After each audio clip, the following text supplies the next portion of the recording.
नमस्कार, hello, welcome back to our YouTube channel GS exam inter. आज की इस वीडियो में हम जो हमारा इंटेलिजेंस वाला वीडियो पोर्शन है उसको हम कंप्लीट करेंगे और इसी क्रम में आज हम थ्योरी स्टार्ट करेंगे जो कि है इंटेलिजेंस की।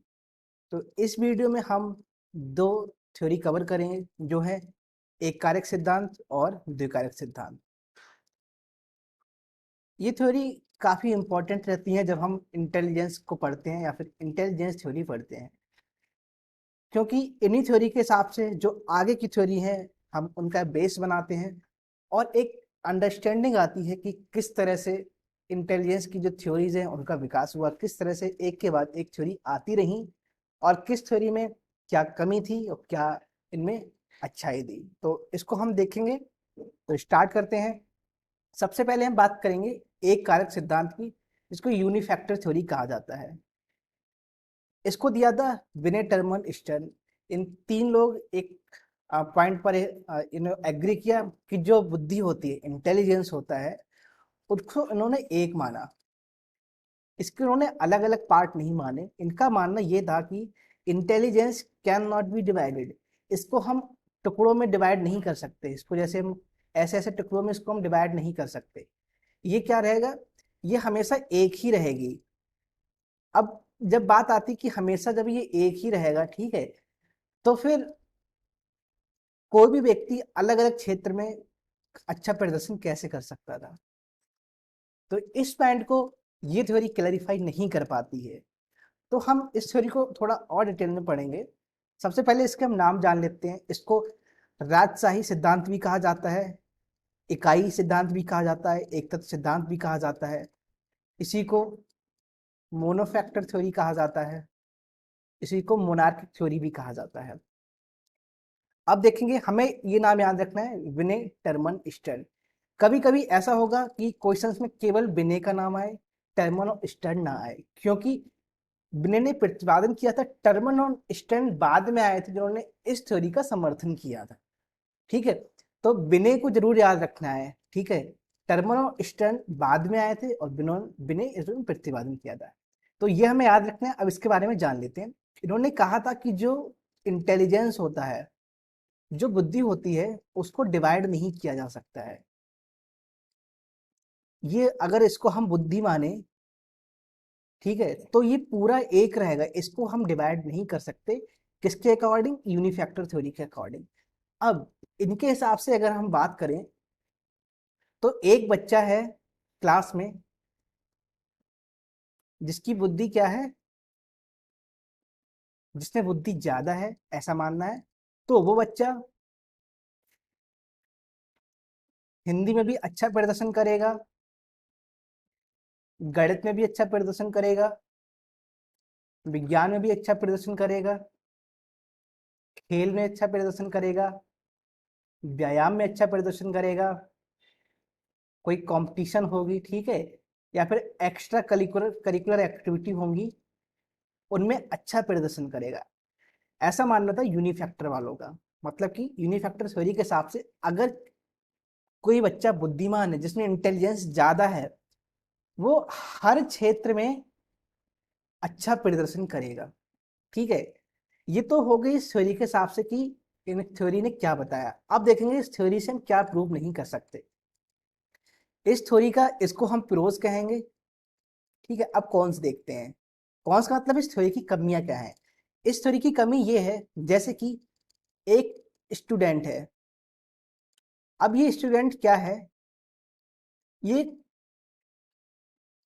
बैडमिंटन अच्छे से खेलता है। ठीक है, बैडमिंटन या फिर कोई एक खेल अच्छे से खेलता है, लेकिन इसकी जो गणित है, गणित में ये अच्छा नहीं है, गणित में अच्छा प्रदर्शन नहीं करता है और खेल में अच्छा प्रदर्शन करता है। ठीक है, खेल में अच्छा प्रदर्शन करा है इसने और गणित में कम प्रदर्शन किया। तो यहाँ पर थ्योरी फेल हो जाती है, क्योंकि इस थ्योरी के हिसाब से अगर किसी के अंदर इंटेलिजेंस ज्यादा है, बुद्धि ज्यादा है, तो वह हर क्षेत्र में एक समान और अच्छा प्रदर्शन करेगा। ठीक है, तो ये जो एक समान और अच्छा प्रदर्शन करने वाला जो कॉन्सेप्ट है यूनिफैक्टर थ्योरी का, वो यहाँ पर आके फेल हो जाता है। जैसे हम देखते हैं कि कुछ बच्चे होते हैं जो कि गणित में अच्छे होते हैं, कुछ बच्चे खेल में अच्छे होते हैं, ठीक है। कुछ बच्चे गणित में भी अच्छे नहीं होते हैं, खेल में भी अच्छे नहीं होते हैं, वो गायन में अच्छे होते हैं, ठीक है। कुछ बच्चे आर्ट में अच्छे होते हैं। तो यहाँ पर क्या प्रूव होता है, यहाँ पर प्रूव ये होता है कि अगर एक विशेष क्षेत्र की बात की जाए तो हो सकता है कि एक बच्चा एक विशेष क्षेत्र में ज्यादा आगे जाए, उसे उस क्षेत्र के बारे में ज्यादा इंटेलिजेंस हो और बाकी क्षेत्र में कम इंटेलिजेंस हो। ये तो इसका क्या था, कौन से मतलब कि ये चीज यूनिफैक्टर थ्योरी प्रूव नहीं कर पाई। अब इसके बाद देखेंगे द्विकारक सिद्धांत। द्विकारक सिद्धांत को टू फैक्टर थ्योरी कहा जाता है, इसको स्पीरमैन ने दिया था। स्पीरमैन का द्विकारक सिद्धांत है टू फैक्टर थ्योरी इसको कहा जाता है। इसके अन्य नाम देखेंगे, इसको द्विखंड सिद्धांत भी कहा जाता है, द्वितत्व सिद्धांत भी कहा जाता है। अब इन्होंने क्या बताया कि जो इंटेलिजेंस होता है, ठीक है, जो इंटेलिजेंस होता है इसके दो फैक्टर होते हैं। पहला होता है जी फैक्टर, दूसरा होता है S factor. G for general और एस फॉर स्पेसिफिक या फिर स्पेशल, ठीक है, ये हो जाता है। देखो, जी फैक्टर को सामान्य फैक्टर कहा जाता है हिंदी में और एस फैक्टर को विशिष्ट फैक्टर कहा जाता है। अब हम इसके बारे में देखेंगे। सिंपल सा पहले हम एक लाइन में बता देते हैं कि स्पीरमैन ने बताया जो बुद्धि होती है उसको दो कैटेगरी में डिवाइड किया जाता है, जी फैक्टर थ्योरी और एस फैक्टर। मतलब कि बुद्धि के दो कारक होते हैं, एक सामान्य कारक होता है, एक विशिष्ट कारक होता है। अब देखेंगे सामान्य कारक क्या होता है, जी फैक्टर क्या होता है। जी फैक्टर सार्वभौमिक होता है लेकिन इसकी मात्रा अलग अलग होती है। सार्वभौमिक होता है लेकिन मात्रा अलग अलग होती है।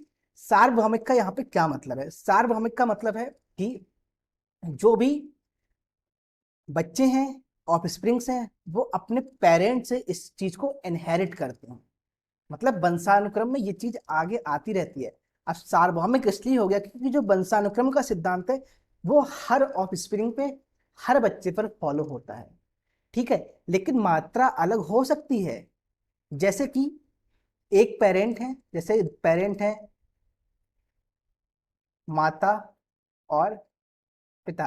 अब इनके क्या है, तीन बच्चे हैं, ए बी सी। अब ए क्या है, गणित में अच्छा है, बी आर्ट में अच्छा है और सी खेल में अच्छा है, ठीक है। तो यहाँ पर जो जी फैक्टर है वो तो सभी में समान आएगा।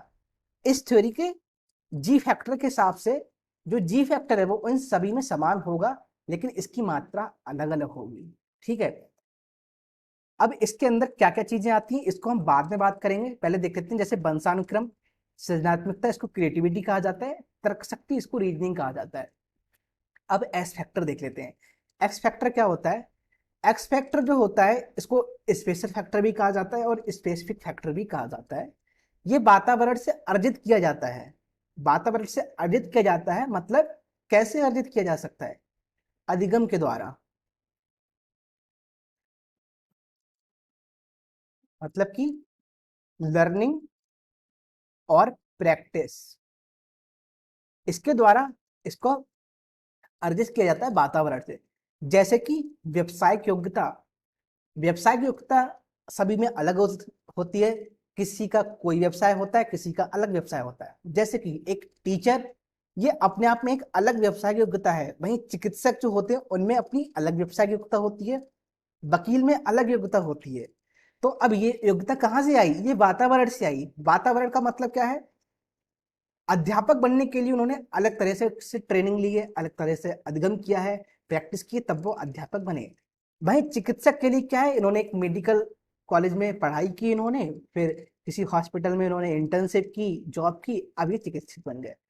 वहीं वकील, इन्होंने क्या किया, लॉ की डिग्री की, एलएलबी की, एलएलएम किया, उसके बाद किसी के साथ उन्होंने वकालत की प्रैक्टिस की और ये वकालत बने। मतलब कि यहाँ पर हम वातावरण से सीख रहे हैं, मतलब लर्निंग और प्रैक्टिस चल रही है।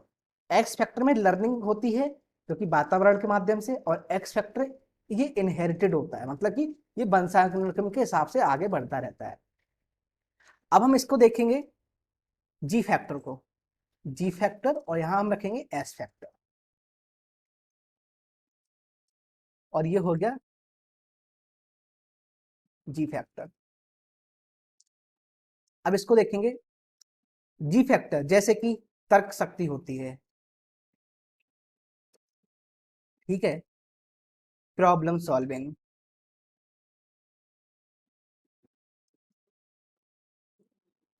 ये हो गई, और क्रिएटिविटी।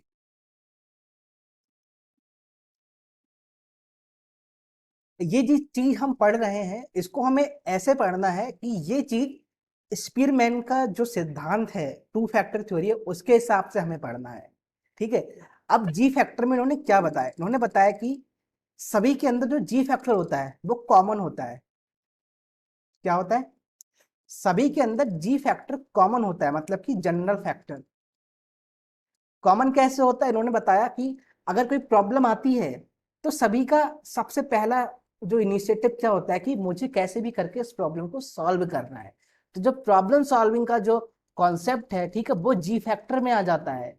एक कॉमन कॉमन स्किल्स होगी, कॉमन एबिलिटी होगी सभी के अंदर प्रॉब्लम सॉल्विंग की, तो ये तो आगे जी फैक्टर में। वहीं जैसे एग्जाम्पल ले लेते हैं, सचिन तेंदुलकर। सचिन तेंदुलकर किस में अच्छे हैं? वो क्या है, क्रिकेट में अच्छे हैं, ये खेल में अच्छे हैं। तो ये इनका इस एस फैक्टर ज्यादा है, इनका एस फैक्टर किस में ज्यादा है, स्पेशल फैक्टर या स्पेसिफिक फैक्टर ज्यादा है खेल में। वहीं पे गायक हैं, गायक जैसे अरिजीत सिंह हो गए, मुकेश हो गए, लता दी हो गई। तो इनमें क्या है, इनमें गायन का जो फैक्टर है वो ज्यादा है। इन्होंने प्रैक्टिस के थ्रू अर्जित किया है, वातावरण से अर्जित किया है। तो ये चीज हो जाती है हमारी स्पेशल फैक्टर में, स्पेसिफिक फैक्टर में, जिसको एस फैक्टर कहा जाता है। वहीं जो कॉमन होता है, जैसे तर्क शक्ति हो गई, प्रॉब्लम सॉल्विंग हो गई, क्रिएटिविटी हो गई, वंशानुक्रम हो गया, ये चीज सभी में कॉमन रहता है, समान रहता है, ठीक है। वहीं एस फैक्टर किसी में कम होता है, किसी में ज्यादा होता है। जैसे कि अगर हम स्टूडेंट की बात करें, ठीक है, स्टूडेंट ए बी सी, ठीक है, तीन स्टूडेंट हमने लिए, एक क्लास में तीन स्टूडेंट हैं, और हम देखेंगे एक स्टूडेंट क्या है, वो बहुत ही अच्छा गाता है, मतलब वो बहुत ही अच्छा गायक है, अच्छी तरह से गाता है। वहीं जो स्टूडेंट बी है, ये खेल में बहुत अच्छा है, ये खो खो बहुत ही अच्छा खेलता है। वहीं जो सी है, वो हिंदी में वीक है, ठीक है, लेकिन साइकिल बहुत अच्छी चलाता है। वो हिंदी में तो वीक है लेकिन साइकिल बहुत अच्छी चलाता है। तो यहाँ पर क्या हुआ, यहाँ पर जो स्टूडेंट ए है, इसमें सिंगिंग का जो फैक्टर है, वो एस फैक्टर क्या है, वो यहाँ पर ज्यादा हो गया। वहीं खेल, जो प्ले या फिर स्पोर्ट्समैनशिप जो है वो इसमें ज्यादा है। वहीं हिंदी, अभी साइकिल अच्छा चलाता है, ठीक है, जो उसकी साइकिलिंग की जो स्पेशल फैक्टर है वो चीज यहाँ पर ज्यादा हो जाती है। तो इस तरह से हम एस फैक्टर और जी फैक्टर को समझ सकते हैं। तो आज हमने दो थ्योरी कवर की, यूनिफैक्टर थ्योरी और टू फैक्टर थ्योरी। ये थ्योरी एक बार आप देखना, बहुत टफ नहीं है, आप बस एक बार इसको आराम से इसको देखना और आपको अच्छे से समझ में आ जाएगी। ऐसा नहीं कि आपको इसमें चीजें याद करनी पड़ेंगी, ये आपको अपने आप समझ में आ जाएगी, क्योंकि ये जो थ्योरी है, इंटेलिजेंस की थ्योरी है, ये कहीं ना कहीं हमारे डे टू डे लाइफ से रिलेटेड होती है, इसीलिए हम इसको आसानी से समझ सकते हैं। अब अगर आपको कोई भी क्वेश्चन है इन थ्योरी से रिलेटेड, तो आप कमेंट में हमसे अपना सवाल रख सकते हैं, अपनी क्वेरी पूछ सकते हैं, या फिर कोई और टॉपिक पर कोई वीडियो आपको चाहिए तो वो भी आप कमेंट में हम बता सकते हैं। आशा करते हैं आपको ये वीडियो पसंद आई होगी। Thank you.